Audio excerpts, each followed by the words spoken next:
Interviews conducted with Nass and herself have been widely published in both Russia and the West. Dora speaks candidly about topics that many Germans today prefer to ignore and forget. However, Dora's memories remain vivid. She recalls witnessing the rise of Hitler and the Nazis, and she vividly remembers the outbreak of war. She saw Berlin in flames and honestly describes her encounters with Soviet soldiers, with whom she spent the first few days after the Third Reich's surrender. One of these soldiers left a lasting impact on her life. In short, their initial encounter was horrifying, but eventually turned into a pleasant surprise. In April 1945, Dora recalls hiding in a bomb shelter during a shelling in Berlin. Amidst the chaos, rumors circulated that the German army would soon repel the Soviet forces. Dora hoped for this outcome, but also feared the Russians due to the long-standing propaganda portraying them as Bolshevik Asian hordes. However, the Wehrmacht failed to regroup and collapsed under the Soviet assault. On May 3rd, Berlin fell, and Dora found herself amidst the ruins and ashes of the city. The first time Dora encountered a Soviet soldier was on May 3rd. From a distance, she saw a wagon approaching and knew they were Russian soldiers. Despite her initial fear, she was surprised when the soldier spoke fluent German and introduced himself as Boris. They engaged in a lengthy conversation, during which Boris showed her pictures of his family, and she did the same. Boris ended up staying with Dora and her companions for 3 days, during which he posted a notice on their house, protecting their housing and potentially their lives. Dora emphasizes that her encounter with Boris was not a romantic one. Survival was their primary concern. Not everything went smoothly during the time, and not all soldiers were as kind as Boris. Dora recalls an incident where a military man snatched her purse and urinated on it, an example of the dark side of war.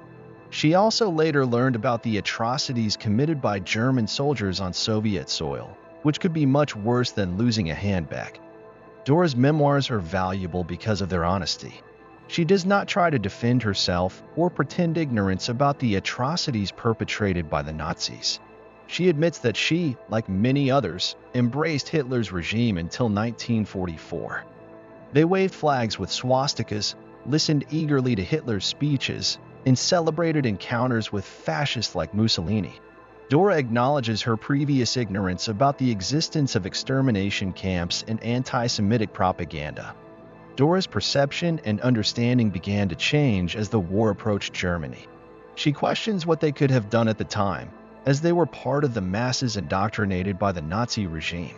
That is why her sincere depiction of the Soviet soldier Boris is so valuable. Despite her misguided beliefs during that era, Dora recognized the humanity of people living in the East, such as Boris.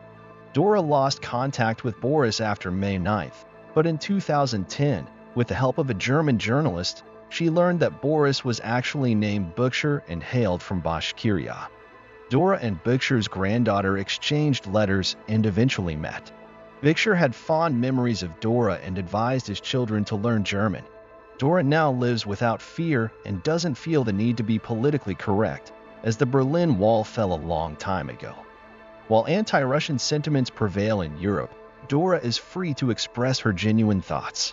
Regarding the Soviet soldiers, she perceives their victory in 1945 as liberation for the Germans.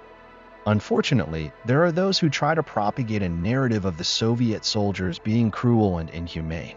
However, Dora believes that the Soviet soldiers, like the honorable fighter Bukshir Abdul-Gazin, fought for truth, justice, and the desire to return home to their waiting families. In conclusion, Dora's interviews and memoirs provide valuable insights into her experiences during the Nazi regime and her encounters with Soviet soldiers. Her understanding of the past and present is profound, highlighting the importance of truth and justice. Despite attempts to portray Soviet soldiers negatively, individuals like Bukshir Abdul-Gazin exemplify their honorable nature.